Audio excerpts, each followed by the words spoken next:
વાવ તાલુકાના ગોલગામ ખાતે ભવ્યથી ભવ્ય શ્રી ખેતરપાળ દાદાનું મંદિર આવેલું છે અને મહાસુદ એકમથી મહાસુદ પૂનમ સુધી ત્યાં ભવ્યથી ભવ્ય મેળો ભરાય છે અને હજારો શ્રદ્ધાળુઓ દાદાના ધામમાં દર્શન કરવા માટે આવે છે અને દૂર દૂરથી લોકો દાદાના દરબારમાં ઝાર સ્વરૂપે સુખડીનો પ્રસાદ ધરવા માટે આવે છે અને દાદો હરેકની મનોકામના પૂરી કરે છે।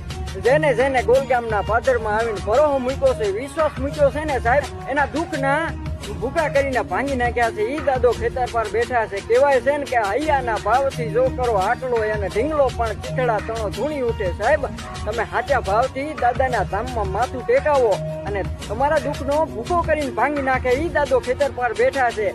દૂર દૂરથી લોકો માનતા માનીને આવે છે અને દાદો હરેકની માનતા પૂરી કરે છે। દાદાનો મહિમા અપરંપાર છે, દાદાની કૃપા છે સાહેબ। અને તમે પણ દાદાના ધામમાં દર્શન કરવા માટે ન ગયા હો તો એકવાર જરૂરથી જાજો, તમારું જીવન ધન્ય થઈ જશે। જય ખેતરપાળ દાદા। તમારા મિત્રોને આ વિડીયો શેર કરી દેજો અને કોમેન્ટમાં જય ખેતરપાળ દાદા લખી દેજો।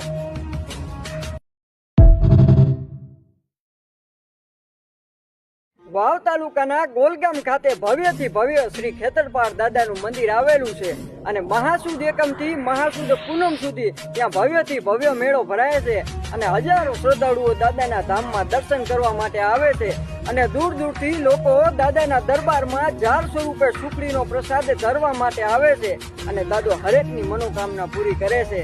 જેને જેને ગોલગામના પાદરમાં આવીને ભરોહો મૂક્યો છે, વિશ્વાસ મૂક્યો છે ને સાહેબ, એના દુઃખના ભૂકા કરીને ભાંગી નાખ્યા છે। ઈ દાદો ખેતરપાળ બેઠા છે। કહેવાય છે ને કે હૈયાના ભાવથી જો કરો આટલો અને ઢીંગલો પણ ચીખડા તણો ધૂણી ઉઠે। સાહેબ, તમે સાચા ભાવથી દાદાના ધામમાં માથું ટેકાવો અને તમારા દુઃખનો ભૂકો કરીને ભાંગી નાખે। ઈ દાદો ખેતરપાળ બેઠા છે।